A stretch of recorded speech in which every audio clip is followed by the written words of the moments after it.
kicking off things with the song Plankton Dance from Insect Surfers. It's on their album Infragreen, and they gave us permission to play it here on Monster Kid Radio, the podcast devoted to the classic and sometimes not so classic genre cinema of yesteryear. This is episode number 69, and I am your host, Derek M. Cook, and I've got a couple of things coming up on today's episode. I am super excited to get to it, but before I do that, first I want to tell you that you're going to get to hear the song Plankton Dance in its entirety at the end of the show. Secondly, I want to tell you about our contact information and our website, which is over at monsterkidradio.net. You can find everything that you need to know about Monster Kid Radio over at our website between episodes, because right now you're listening to the show. But, get over to our website between episodes and check out our YouTube page, our Live 365 channel, our Flickr album, and our contact information. You can email us at monsterkidradio@gmail.com, or you can drop us a line at our voicemail line, which is 503-4795-MKR. That's 503-479-5657. There's also a link to our Facebook page where you can get involved in conversations with other Monster Kid Radio listeners between episodes. That's our Facebook group. Our Facebook page, well, if you haven't liked us already, we'd like to ask you to give us a like, because the more likes we get, well, actually, I don't know what you get out of it, but Facebook seems to use like as a currency, and, well, the more likes, the better, right? You know what else is the more, the better? Reviews in the iTunes store. Now, as of this recording, we are at 34 reviews in the US version of the iTunes store. We are in the middle of our 50 review challenge here on Monster Kid Radio. Once we get to 50 reviews here on the show, we're going to launch a special. We're going to do something new, something in addition to the regular show, something that I'm really excited about, that I've actually already got a little bit of pre-production done on. I'm excited to launch this new thing, but we got to get to 50 reviews to make it happen. If we get to 35 reviews, I'll announce what that thing will be. One more review, folks. One more review in the iTunes store, and we're talking about honest reviews. Give us an honest review in the iTunes store, and we will announce what the special will be. We get to 50, the special actually happens. I want to thank everybody who has given us a review, or given us a like, or talked us up on various message boards, or whatever. We just really appreciate everybody's support for what we do here at Monster Kid Radio. And I want to thank Frank Dietz for taking some time out of his weekend last weekend to talk to us here. Now, who is Frank Dietz? Well, go to his IMDb page. He was an animator for Disney. He was an actor, he was a screenwriter, and now he's a filmmaker. He is the filmmaker behind the documentary Beast Wishes, which came out last year. It's about Bob and Kathy Burns. We're going to talk about that. We're going to talk a little bit about his career, his background in part one of our discussion with Frank here on Monster Kid Radio. The reason it's coming up is because, and you're going to hear about this in part two, and I think I've already mentioned it here on the show, Frank is now working on a new documentary called Long Live the King, The Legacy of Kong. Now, this is a crowd-funded effort that he's got going, and we're going to talk in depth with him about the Long Live the King documentary in part two. In part one, it's all about his background and what he went through to make Beast Wishes happen, and it's just a good conversation, so I'm looking forward to sharing that with you. After that, speaking of crowdfunding, we're going to bring returning guest Stephen D. Sullivan to the show to talk about his new project, Tournament of Death 3. He does this Tournament of Death every Winter Olympics. For those of you who don't know, Stephen D. Sullivan is, among other things, an author, and Tournament of Death 3 is his novel in 16 days. It sounds crazy, and I think he's the first person to admit that. He's going to talk to us about that later on in this episode. I also want to go ahead and let you know about something that's coming up here in the near future. I have not created the Facebook page for it yet, but later this month, February 20th, is the next Monster Kid Radio Crash. If you're in the Portland, Oregon area, join me at the Hollywood Theater for the second installment of the Cinescopio series. Cinescopio is a 3-month series celebrating the best in Latin American cinema, and this year they're doing Lucha Libre films on February 20th at 7 p.m., $8 a ticket, a double feature at the Hollywood Theater. They're going to be showing Santo versus the Martian Invasion, and then the documentary Viva Lucha Libre. Now, I haven't confirmed this yet, but my understanding is that there's also going to be a brief panel after the movie, after the documentary, and I'm super excited for that. You guys heard that on Monster Kid Radio a few weeks ago in episodes number 65 and 66, so go back into the archives and check that out. And again, our archives are at monsterkidradio.net. See, it all comes around, so go check out our website after this episode, find links to everything that we talked about. I've talked too much. Let's get into part 1 of our discussion with Frank Dietz right after this. C-3PO, Loki, Mace Windu, Dr. Bruce Banner, Captain Rex, Venom, Princess Leia, Jean Grey, Darth Maul, Nick Fury, Grand Moff Tarkin, Captain America, Lando Calrissian, Cyclops. What do all these characters have in common? Well, 2 of them were played by Samuel L. Jackson. A couple of them were played by Hammer Films veterans Peter Cushing and Christopher Lee. Come on, guys, you know this. Well, of course we do, Jessica. Just like Mickey Mouse and Captain Jack Sparrow, they're all now Disney characters. Hello, I'm Tracy of the Disney Indiana podcast, and my co-host Scott and I enjoy talking about all aspects of the House of Mouse, and that includes their newest properties, Marvel and LucasArts. We also talk about Disney resorts, the cruise line, theme parks, and whatever else Mickey has to offer. Which includes movies, Imagineering, video games, and collectibles. You'll never know what we'll decide to talk about. So check us out at www.disneyindiana.com or do a search for the Disney Indiana podcast on iTunes, because now we've got a lot more to talk about. And don't forget about those other quote-unquote Disney characters like, well, Sully, Fozzie Bear, Buzz Lightyear, Link Hogthrob, Doug, Janice, Merida, Pepe, Bruce, Ralph the Dog, Wally, Dr. The Disney Bunsen Indiana Honeydew, podcast, even after 5 years, we're still miles away from the nearest Main Street, USA. We're not listed on the map, but you can join us at www.disneyindiana.com.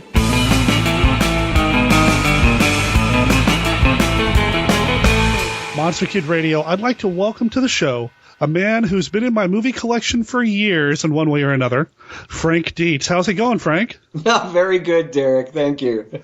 Yeah, I say that you've been in my collection for years because when I look at your IMDb, I see that, I mean, you're kind of all over the place. You did some work for Disney. You worked with somebody that I sometimes refer to as my 50s girlfriend, Julie Adams. I mean, you've done a lot, and now we're looking at you as a documentarian. So, I mean, you've got a lot going on here.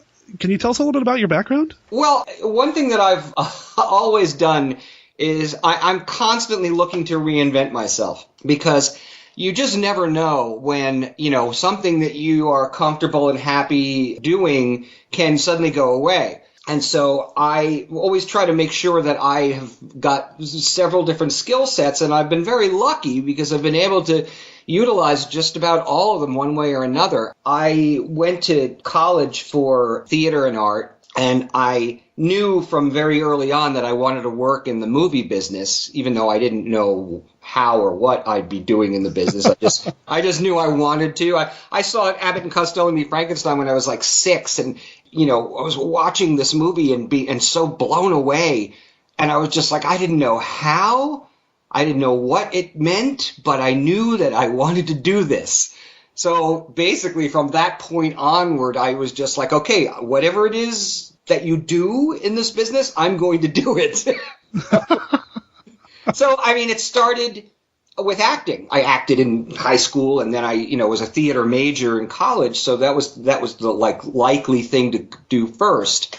And I was very lucky that a friend of mine from elementary school, basically, John Fasano, he had started making films and invited me to try out for a role in the first one that he did, which was called Zombie Nightmare.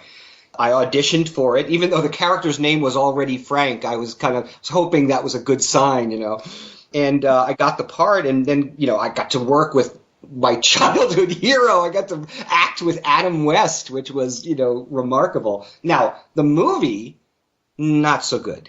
Not a good film. It's become sort of a cult film because of Mystery Science Theater, but which is the greatest thing that could have possibly happened to that film. It would have disappeared forever otherwise. That was the first movie I worked on in any capacity, really. And so it went from acting in these rather strange horror films that we shot in Canada to coming out to L.A. to become a screenwriter, which I did for many years and earned a living doing that for a while. And then the opportunity came up to go to Disney, and I was just like, well, I'm not going to pass that up, And then I had to call back onto my art background, And, so I kept, every few years I'd be doing something different just to keep myself interested and moving forward at all times. And if one thing stopped, I could always go back to the other one. So that's always just been the way I look at things. I was like, what's the next cool thing that I can do, you know? I'm trying to imagine the transition from working on things like Zombie Nightmare to Mulan. I'm trying to imagine the culture shift in workplace environment, that sort of thing. What was the transition like? Well, it was an interesting transition because it wasn't that direct. I mean, I went from working on the horror films, which they were not expensive films, but at the same time we still utilized a full professional crew and shot it like any other movie was shot. Mm-hmm. It was a professional environment.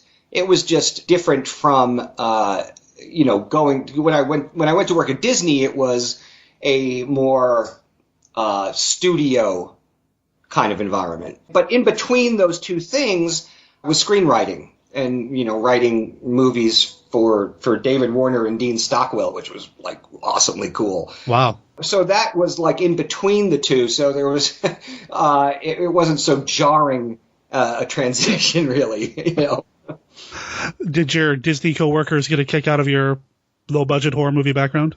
Oh my God, yes. Once they found out, everybody, wanted to see these bizarre films. And back at that time when I was working at Disney, they weren't that accessible. They hadn't really come out on DVD yet, or there were still old VHS copies kind of looming around.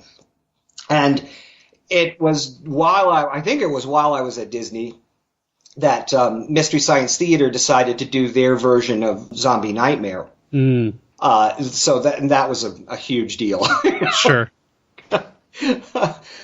Suddenly turning this crazy, cheap, weird horror movie into a really funny comedy, so they really did us justice in that regard. Well, you mentioned old VHS tapes, and I remember from my childhood growing up at the video stores, the videotape case for Black Roses. I mean, it had that gorgeous cover. I think it lit up or something like that. It was a beautiful VHS tape. And I have to ask you about working on that film because you worked with Julie Adams. Yeah. I scenes with Julie, but there was more than one occasion where we got to just sit down and have one-on-one time, in the trailer or, waiting off camera or whatever. And that was a huge thrill for me. I mean, just like working with Adam West was. I mean, Julie Adams, star of The Creature from the Black Lagoon, sends your heart aflutter even to this day when you watch that film. But my heart's fluttering now thinking about you having a conversation with her. Come on. The thing about both of those people, by the way, and a lot of other celebrities or movie stars, whatever you want to call them, that I've had the opportunity to work with was that it was really gratifying to finally meet them and work with them and find out that they're really cool people. They're just nice, regular people that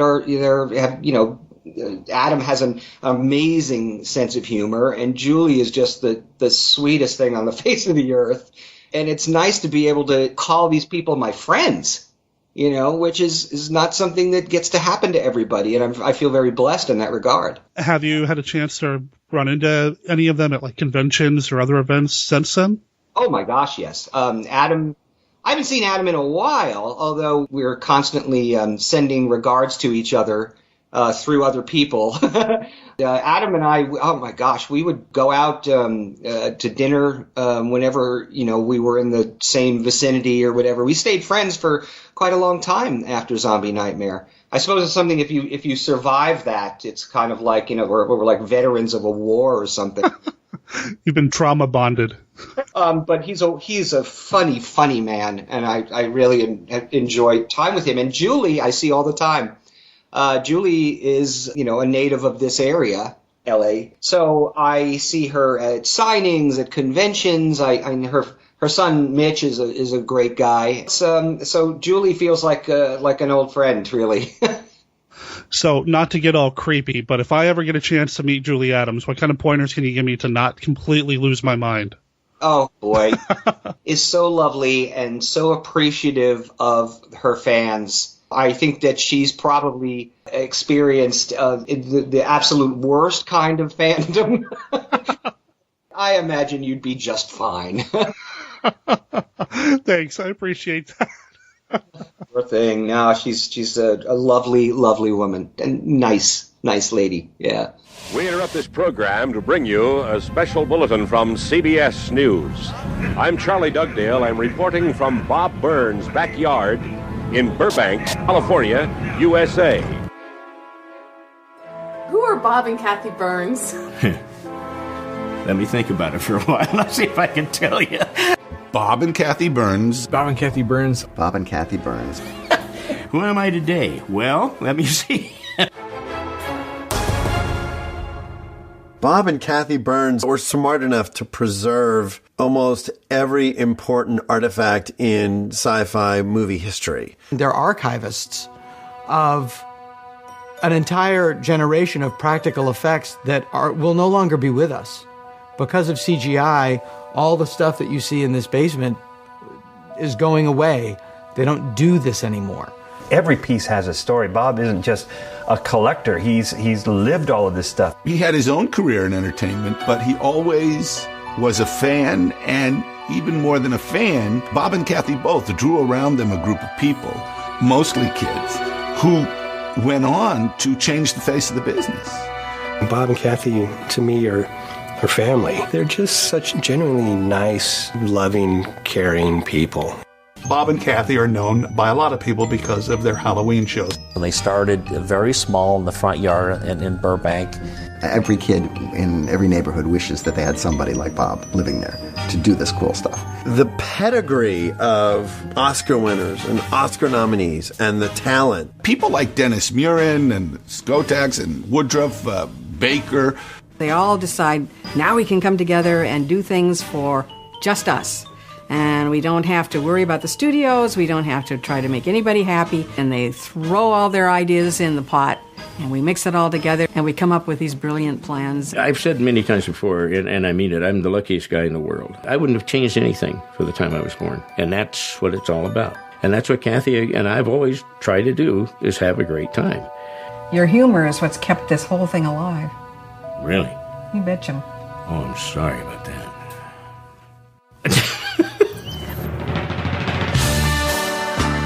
So you said that the first film that really kind of got you interested in movies was a monster movie. I mean, Abbott and Costello Meet Frankenstein.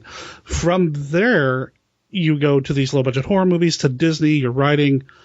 How long did it take for you to come back home to the classics with things like Beast Wishes? You know, like I said, always reinventing, always looking to do something that I hadn't done before. And I was, a few years ago, asked by Larry Blameyer, who's a wonderful director of The Lost Skeleton of Cadavra and Trail of the Screaming Forehead. He asked me if I would be in the sequel to Lost Skeleton of Cadavra, which is called The Lost Skeleton Returns Again. And I was thrilled to do that and had a lot of fun. And while I was on that film, I met Trish Geiger, who also acts in most of Larry's movies. And she actually produced one of Larry's films, Dark and Stormy Night, which I ended up helping out on. And we immediately, liked each other. And within a couple of years, the circumstances came up that we decided we were going to create a production company. And the first film that we decided to do in this production company, which is called Benevolent Monster Productions, based mostly on Mighty Joe Young, because he's a benevolent monster. Well, Bob Burns, who is well known in the horror and sci-fi community as the what I like to call the ambassador, the goodwill ambassador to fandom. He played a gorilla in Dark and Stormy Night, Trish's film.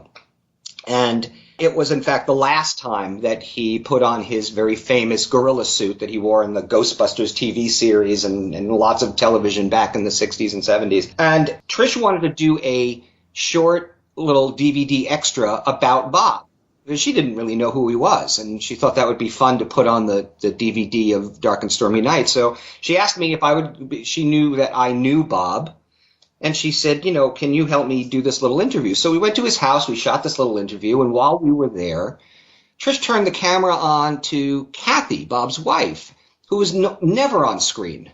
right?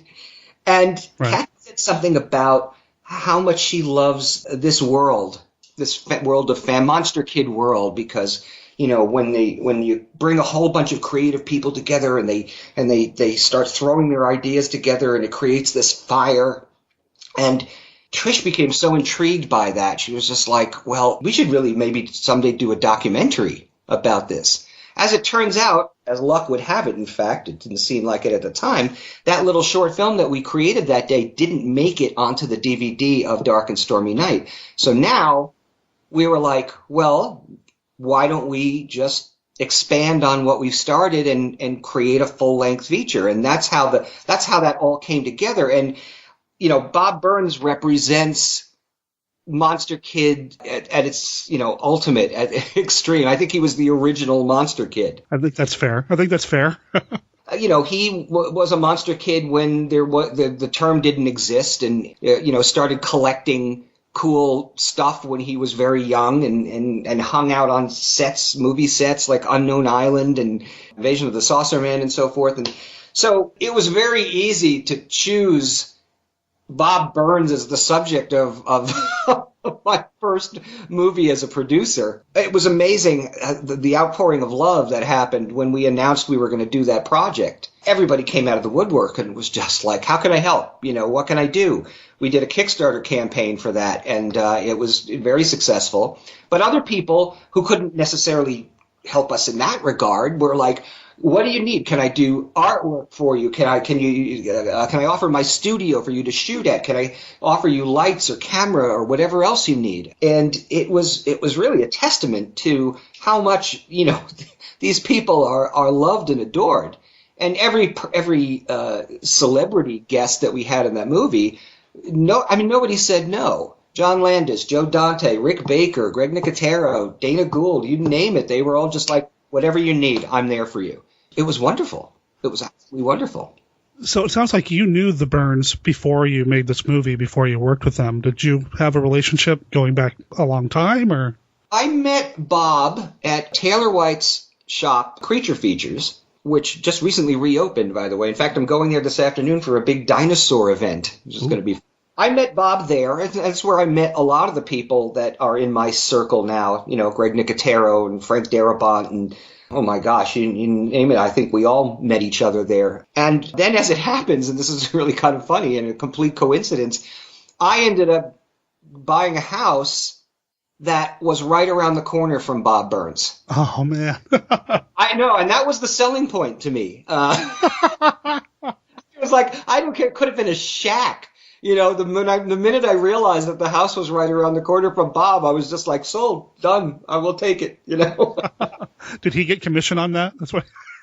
He should. But, Bob has been a friend of mine probably, oh my God, going back 17 some odd years now, I think.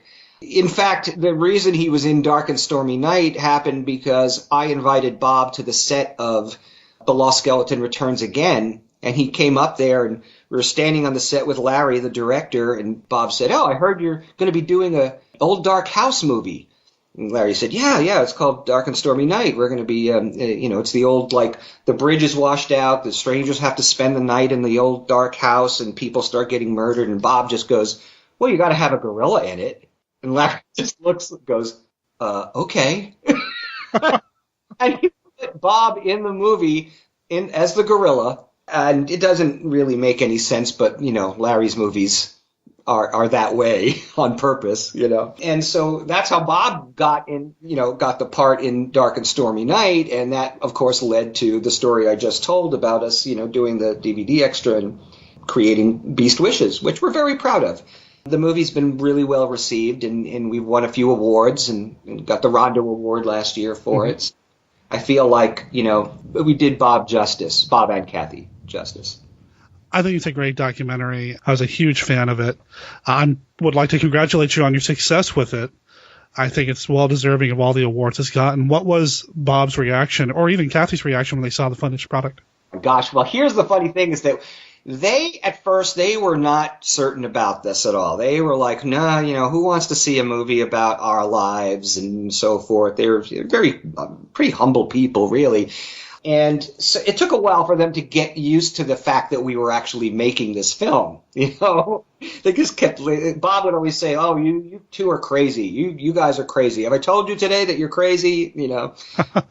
Time as it progressed, and you know, more and more people started, you know, coming, you know, to be in the film, and they were watching, you know, the movie actually come to fruition. They started to get, you know, more and more comfortable with it. And then Bob started asking me, well, when can I see some of it? And I was just like, well, you don't get to see any of it. You don't get to see any of it until it's finished, and you'll see it the night of the premiere.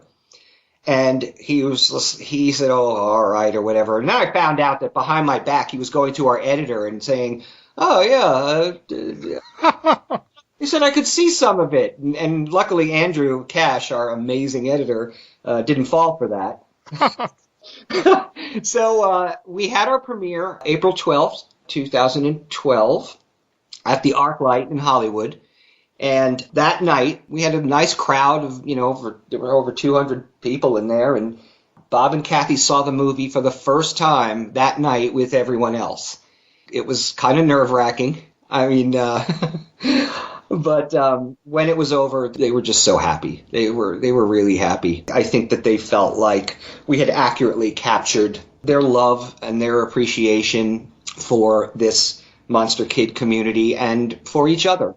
And because in the end, that's what the movie is. It's really a love story. They're happy with it, and they've definitely been supportive in every regard. They've come with us to screenings and to conventions, and you know, made personal appearances and so forth to help promote the film and sell the film. So I think they like it. Yeah. Good. So you're still friends. Still friends at this point. Right on.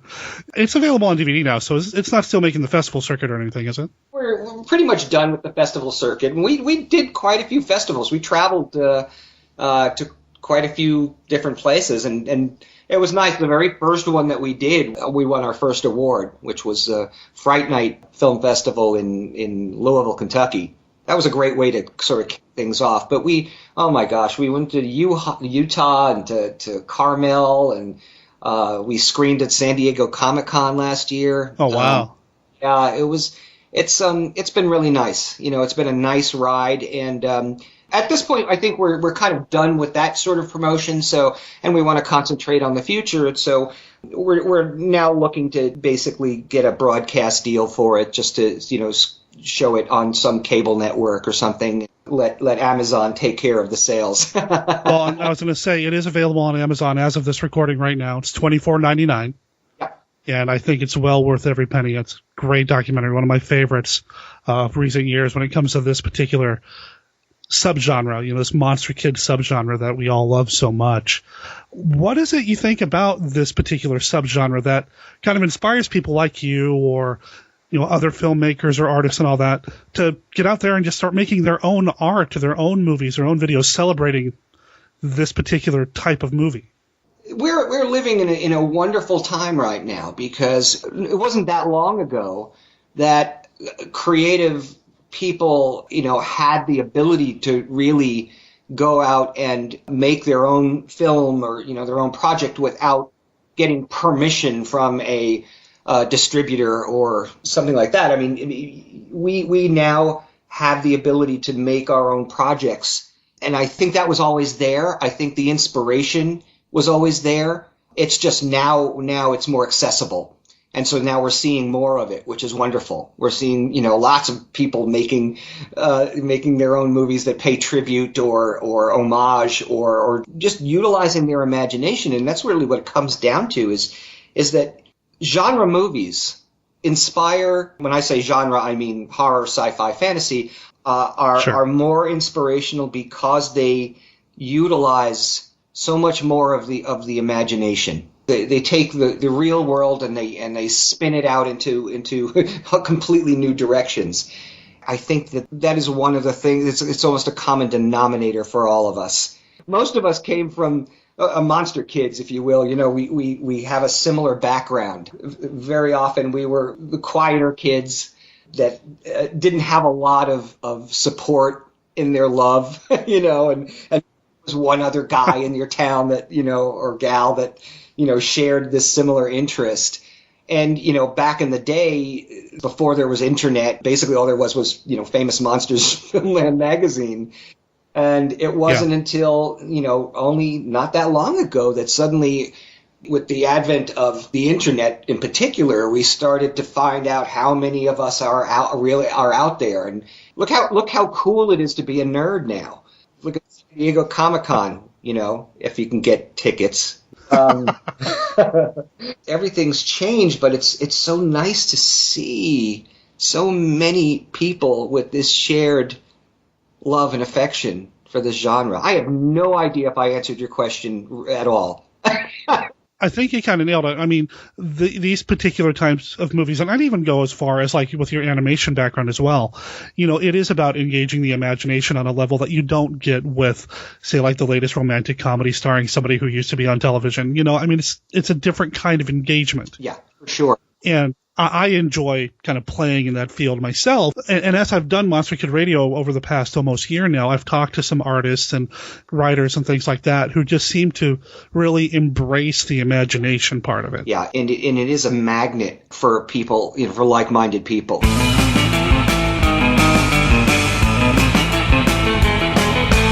Frank is a hell of a guy, man. I had a lot of fun chatting with him, and not just because that puts me one step closer to actually having spoken with Julie Adams, but, he's just a great guy. I had a lot of fun talking with him, and I hope you enjoyed it, and I really encourage you to come back in 2 days for the next episode so you can hear part 2 of our conversation with Frank about the new film, Long Live the King. I'm excited for that documentary. There is a link in the show notes over at monsterkidradio.net to get you to the crowdfunding site. It's through a company called Capapal or Capapol.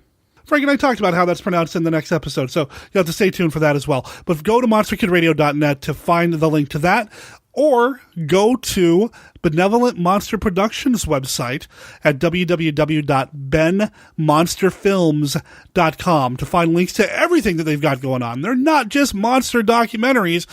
They've got some other projects in the works as well that I think everybody should check out. I'm going to take another short break, and then we're going to dive into our conversation with Stephen E. Sullivan about Tournament of Death 3 right after this. Do you enjoy movies like Carnival of Souls, The Mole People, Black Sunday, and The Tingler? Do you find yourself late at night reading magazines such as Filmax, Chiller Theater, or Monster Bash? Do you love vintage television programs like Sky King, Outer Limits, and The Time Tunnel? Do you find yourself surfing the net looking for the next Monster Movie Festival or Expo? Do you enjoy hearing anecdotes, cinematic details, and unusual insights into some of your favorite movies? If you answered yes to any of the above, you are encouraged to join your host, Vince Rotolo, as he examines some of the latest horror, sci-fi, and cult theatrical releases, new DVDs to add to your collection, and of course, the old classics, both good and bad. He even interviews people throughout B-Moviedom. So tune into B-Movie-Cast at bmoviecast.com.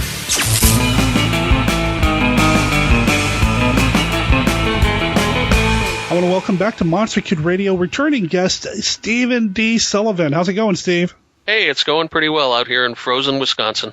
I hope you're staying warm and your fingers are staying loose and limber and ready to work, because you've got a project coming up that I want to talk about here on Monster Kid Radio. Cool. And that's Tournament of Death 3. This is the third time you've done this. Is it a novel? Is it a short story collection? Tell us about it. It's a completely insane thing to do. It's a novel. And you've heard of National Novel Writers Month, right? Right. Where in November, supposedly, which I've never participated in, and you'll find out why shortly, people that want to write a novel are supposed to start at the beginning of November and write a novel during the month, which is entirely possible, especially if it's a 30 to 50,000 word novel. So what Tournament of Death is me writing an entire novel during the Olympic Games. Wow. And I've done this twice now. Through the mists of time 4 years ago, I'm not sure why I thought this would be a wonderful thing to do. Probably because during the Olympics, I'm just sitting in front of the television anyway, because I love the Olympics. My wife loves the Olympics. We're big Olympic junkies. Summer or winter, we love the whole thing. Mm-hmm. You know, there's a lot of the things that people aren't crazy about, like bobsled and ski jumping. Those are the things I like best, right? So even in the so-called lull times, there's almost always something, summer or winter, that I'm interested in doing.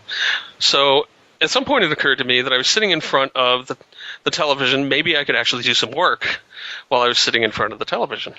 And somehow I got into my head that it would be fun to write a novel, an entire novel, over 16 days. And then because I guess I'm sorry. Can I interrupt? Yeah. It's fun to write a novel over the course of 16 days. It seemed like a good idea at the time. Okay. I am a writer by profession now, sure. And I've written comic books and I did games and all that kind of stuff. But for a long time, I've been working on novels, and there was a point where early on, I had a lot of work for hire, and I would try to cram my own stuff in between. And there were times when I could write a 30,000-word novel in about 2 weeks or less, if I was really, really bearing down on it. And this is when I was younger and sprier, and 35,000 words a day, well, that was a minimum. Rather than looking like, oh, that's a really high-level goal, which is what it does now. I guess the second million words are maybe harder than the first million, or something like that. So it wasn't like I hadn't done it before. But it occurred to me it was something I could do. And then I had an even crazier idea, which was I would do it live online. So every day I would get up in the morning with a blank computer screen, some kind of notes about what was going to happen, a general idea of the whole arc, and I would watch the Olympics and I would write a chapter. And the framework I came up for doing this is a tournament situation, which is like the Olympics in some sense. So there are people from all over this fantasy world, which is called the World Sea, the Blue Kingdoms, that I created with Gene Braby, who's an author friend of mine. People from all over this would come together, and they would have this contest to see who was the best. Now, in the first Tournament of Death, it wasn't really clear what would happen after that initial conflicts were. But it turned out that when the heroes got to the Isle, they were put through a series of tests and weeded out, and then the people that survived the preliminary and then the semifinal tests were all sent off on a quest for this ultra-powerful wizard prince guy who seems to want these artifacts, but at this point no one's really sure why. But he's, if you want the Empyrean diamond, then gather a bunch of guys that might be able to get it for you and send them off. And if you've got, you're a powerful wizard and you control a kingdom, give them whatever reward they want at the end of that. So that's the kind of frame for the story that I decided to create over the 16 days that I would be writing this book, or what is now turned into this series of books.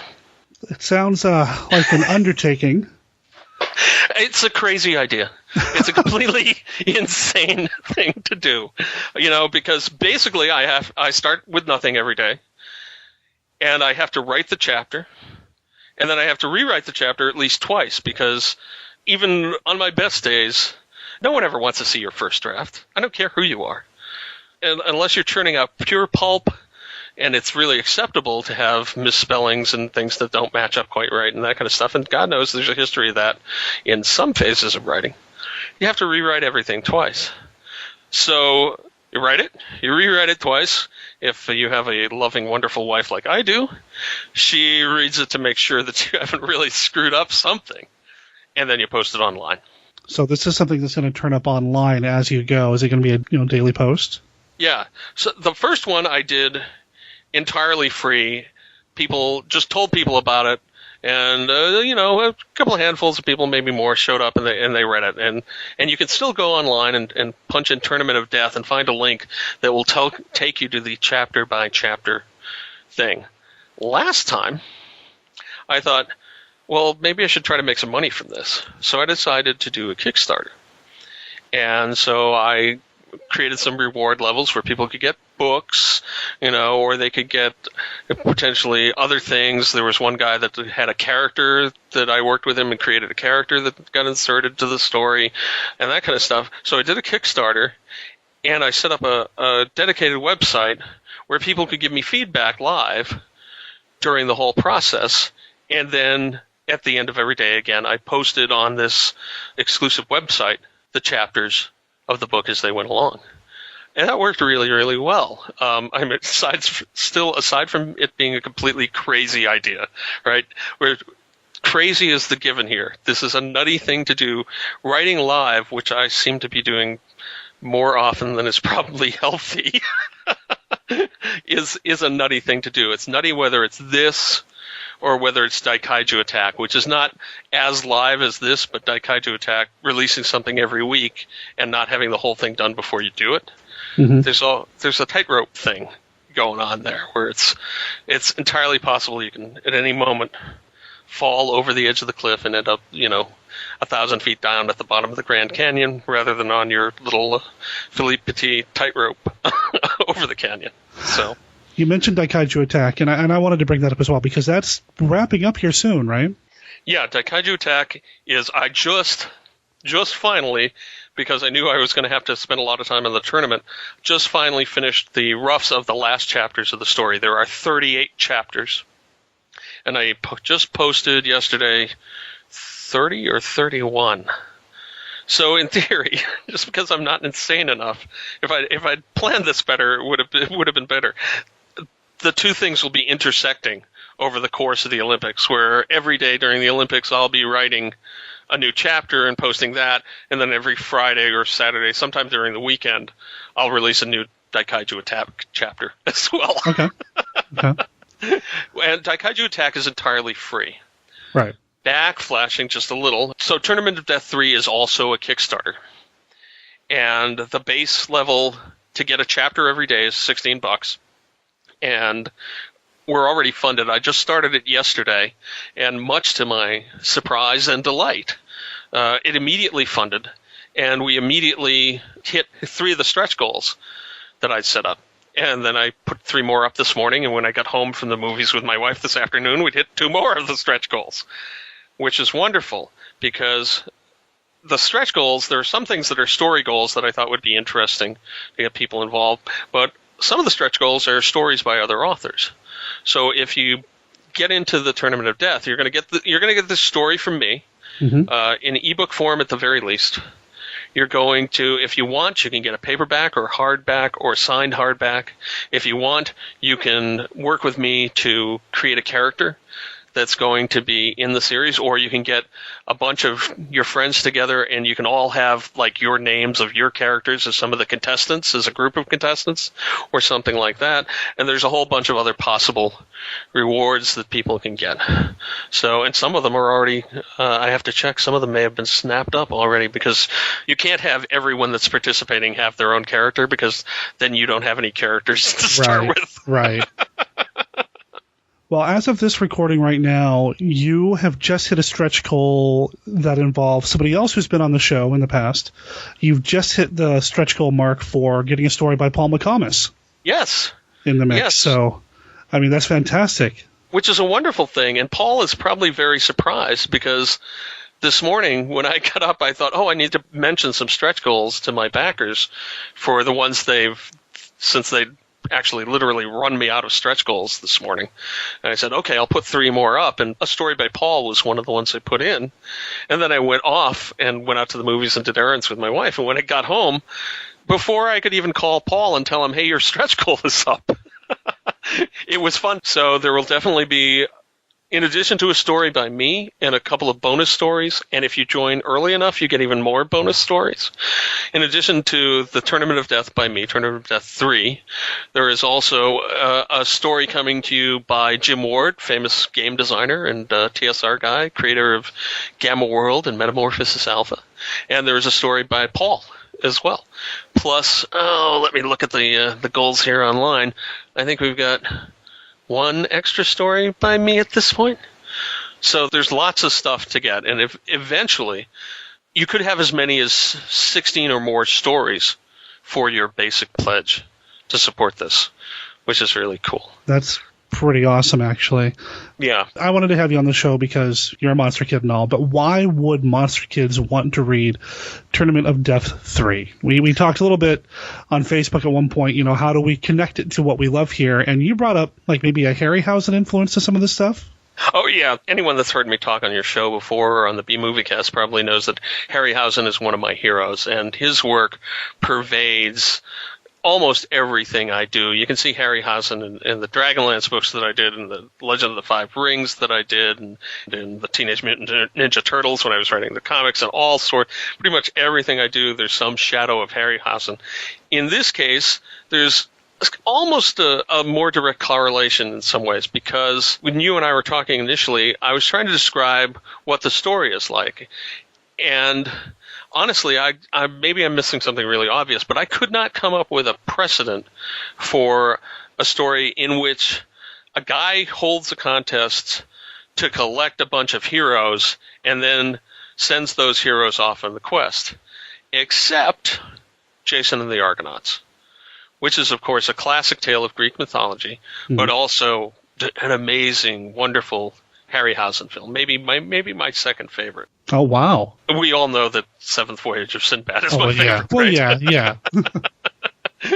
Yeah, and even though the emphasis in my book tends to be on the books tend to break down into three parts. There's the gathering the heroes, but then there's a preliminary and a finals, and then the quest.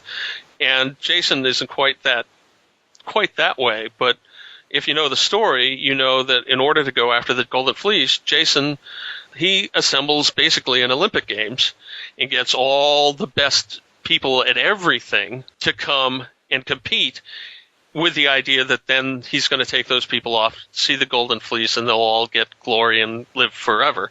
In the Harryhausen thing, they have a very brief period where they show the Olympic Games, and there's a guy throwing the javelin, and there's a guy throwing a discus, and there's a guy swimming, and then Hercules shows up, and he's like, well, who do you want me to beat? And Jason says, you don't have to beat anyone, your spot is reserved.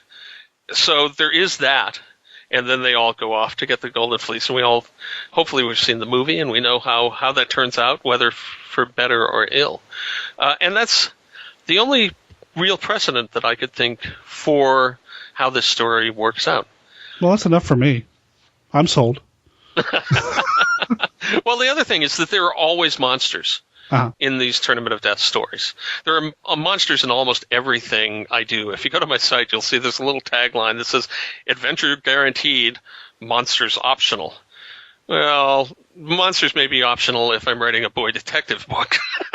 Although I did write a couple of those that had one that had a Star Trek-like situation, another that had some people in masks and Halloween and that kind of stuff.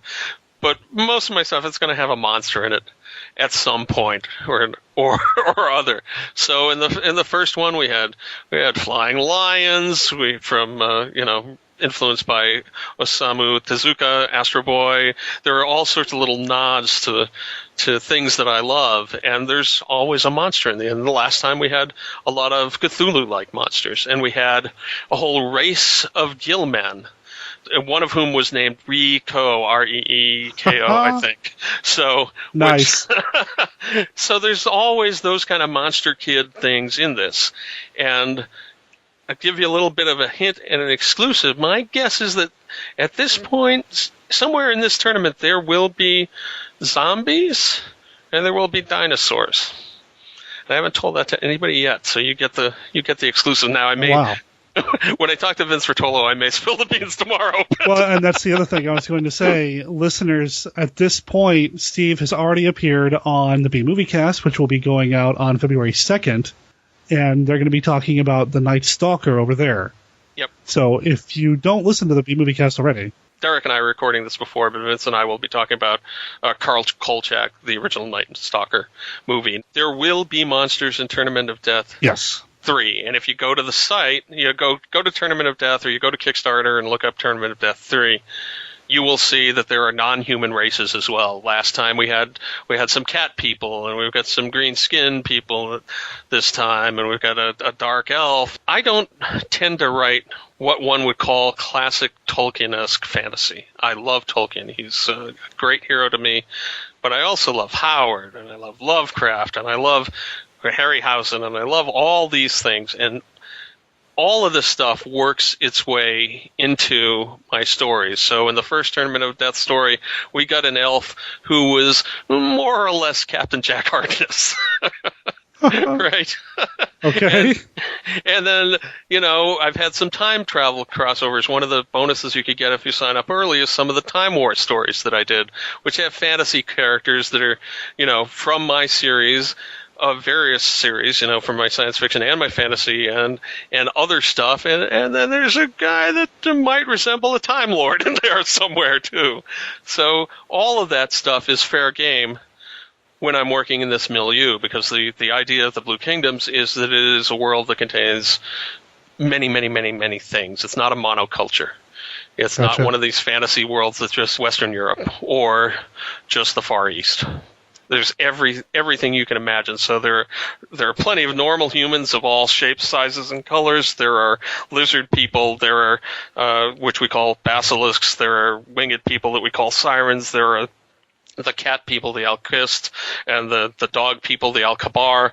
There's all sorts of characters, as well as elves and dwarves and a number of the things you'd expect. Plus Cthulhu, of course. There will always be. Well, that makes everything better, right? Yeah, there were a lot of Cthulhu-like creatures in the last episode, so... Awesome. Well, we want to make sure that our listeners know how to get to it. I'm sure they can find it through your website at StephenDSullivan.com. Yep, or SDSullivan.com if spelling Stephen is difficult for you. Or just go over to MonsterKidRadio.net and follow the links in the show notes to either Steve's website or the Kickstarter page. Yep, and you can go to tournamentofdeath.com, too, and see about this and the past things. Or you can go to Kickstarter and type Tournament of Death in, and probably both of the Kickstarters will come up. The original one that I did 2 years ago, and then this one as well. Final question. Mm-hmm. What is your favorite Winter Olympic sport? Oh, that's a tough one. Well, my wife would say skating, but I'm not going to say skating. As wacky as this may seem, I'm going to say bobsled. Hey, that's no more wacky than mine. I like curling. Maybe, I love curling. I love curling, and I live in a place where there are curlers, but I've never done it. I'm so ashamed. Probably bobsled sticks in my mind, though.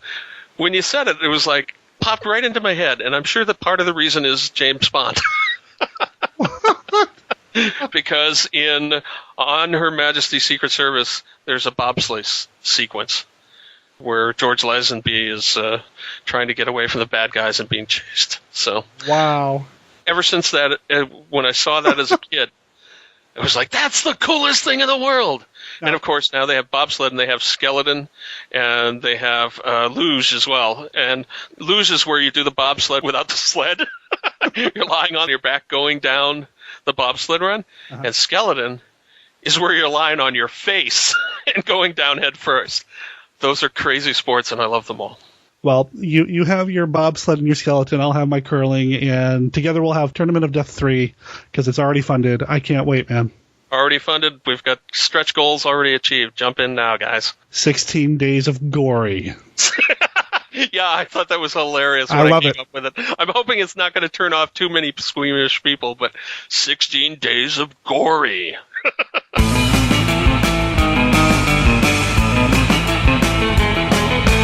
Thanks to Steve for taking some time out of his weekend to talk to us here on Monster Kid Radio about this project. I'm super excited about it. I've read previous Tournament of Deaths, and if you're into that kind of thing, well, you're going to be into this kind of thing. And even if you're not, I'm still going to recommend that you check it out because 1, Steven's one of us. 2, he's a good author. Even if he wasn't one of us, I'd recommend him. So go check that out. Show him some love. Tell him Monster Kid Radio sent you. And next week, you're going to get to hear Steve again because we're going to keep the King Kong love going here on Monster Kid Radio. Next week, Steven and I are going to talk about Son of Kong. That's next week. In 2 days, you get to hear about Long Live the King, The Legacy of Kong, when I have Frank Dietz back on the show to talk about that project. I look forward to seeing, or I guess not really seeing you next week because I'm not looking at you. I mean, if I was looking at you while you're listening to the show, that's a little creepy, but either way, I look forward to being in your eardrums in a couple of days here on Monster Kid Radio. Monster Kid Radio is a registered service mark of Monster Kid Radio, LLC. All original content of Monster Kid Radio by Monster Kid Radio, LLC is licensed under a Creative Commons Attribution, Non-Commercial, No Derivatives 3.0 Unported license. Of course, that does not apply to the trailer to Beast Wishes. Frank gave us permission to play that here on the show. It also does not apply to the song Plankton Dance from Insect Surfers. It's on their album Infragreen. You can find out more about them at insectsurfers.com or follow the link in the show notes. It appears on this episode of Monster Kid Radio. With their permission, talk to you in a couple of days.